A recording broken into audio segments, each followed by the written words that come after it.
This video was made possible by Skillshare. The first 1,000 people to use the link in the description will get 30% off an annual Skillshare Premium membership. China is like the world's Texas. Everything is bigger there, including the voter suppression.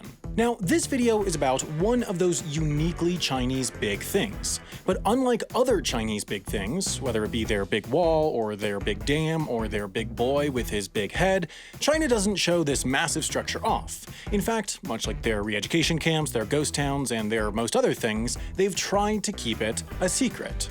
Now, if you're one of those folks who leaves unfriendly comments that I definitely don't read when we use a bunch of stock footage, well, strap in, because this video is about the thousands of miles of tunnel that act as China's primary defense against a nuclear Donnybrook, and as it turns out, China doesn't post Creative Commons images of their critical underground defense infrastructure. You don't like it? Well, I found China's official website, and you can leave a complaint there. Okay, so while we don't have an exact map of China's secret tunnels, we do know where they're roughly located, here-ish, slithering below some of the country's most important population centers, borders, coastlines, and other key map squiggles. These tunnels sit hundreds of meters below ground, or in imperial, 3.28084 hundreds of feet below ground, cut below rugged and isolated mountain terrain, and are both wide enough to transport equipment via rail and strong enough to withstand the blast of a nuclear attack. Now, China began building out this tunnel system in the 1960s as a strategy to prepare for whatever the Cold War threw at them, hedging their bets that it'd likely be nuclear warheads. In the 60s, though, the tunnels were relatively small and modest, like a little baby, and it wasn't until the mid-1980s that China decided to make them bigger and stronger, like a big baby that got really into supplements. And because apparently China is extremely bad at coming up with new names for stuff, they called it the Underground Great Wall.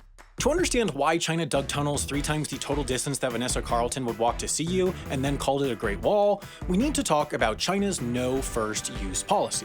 Basically, it's a pledge, so far made only by China and India, that they will never nuke someone unless that someone nukes them first. A position far too radical for the likes of the US Department of Defense, whose emblem reads, "The best defense is a good offense" in Latin.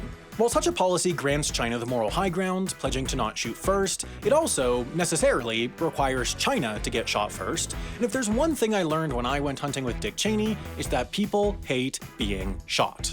Thus, in the minds of Chinese planners circa 1985, a network of tunnels where they could hide, transport, and protect their warheads from an initial attack filled the same role as a wall, a defensive structure that would lessen the first blow and buy some time. Justified in their logic and further motivated by the extensive bombing on display during the Gulf War, China's 2nd Artillery Corps, a secretive branch of the Chinese military renamed the People's Liberation Army Rocket Force in 2015 for marketing purposes and general bad boy vibes, went about boring an exciting maze of fancy and extremely expensive tunnels across the nation to hide, protect, and shuffle around their own warheads as need be. Through this project, China has achieved what people in the business of making other people dead call second strike capability, or the ability to take a nuclear licking and keep on ticking, if by ticking you mean doing war crimes right back at the people who did war crimes at you. Now, if you've been paying attention, you may have noticed that we, a moderately popular YouTube channel, are not a secret Chinese military force, so you may be wondering, why do you know about these secret tunnels? Well, as it turns out, the methodology that exposed this secret tunnel system to the world actually mirrors the content production model we employ here at Half as Interesting. Just mix luckily stumbling across a topic with unrelenting unpaid student intern labor, and voila. What tipped off US intelligence folks about China's secret tunnels was a tunneler's worst nightmare: an earth snake.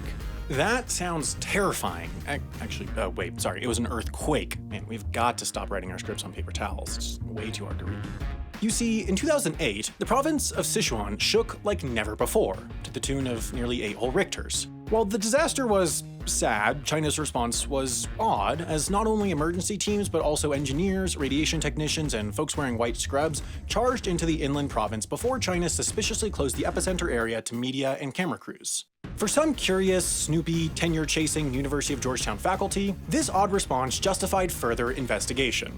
While China has stayed tight-lipped on the whole tunnel subject since it got started in the 1980s, a 3-year study led by Georgetown's Dr. Phillip Karber, along with a number of suck-up nerds, or as the suck-up nerds prefer to be called, students, compiled countless shards of evidence, from Chinese official military publications and blogs to state TV references and satellite images, eventually pulling the rough edges of what's going on underneath the surface in China into a 357-page PowerPoint, because why be regular boring when you can be boring with slides?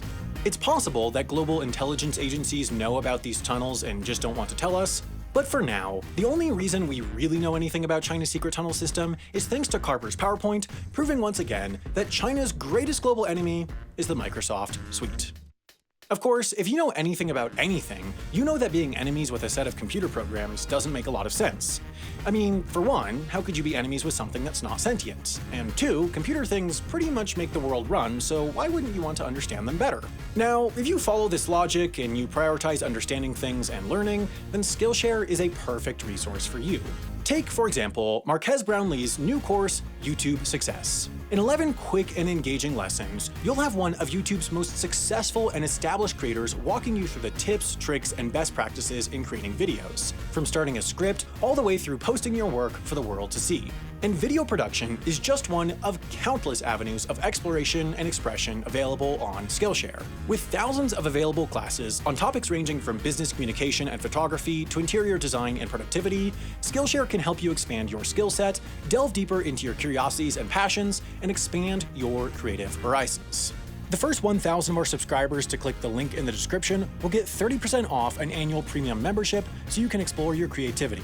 Even if you've already had a free trial of Skillshare, you can still take advantage of this offer to get a full year of unlimited learning and creative exploration.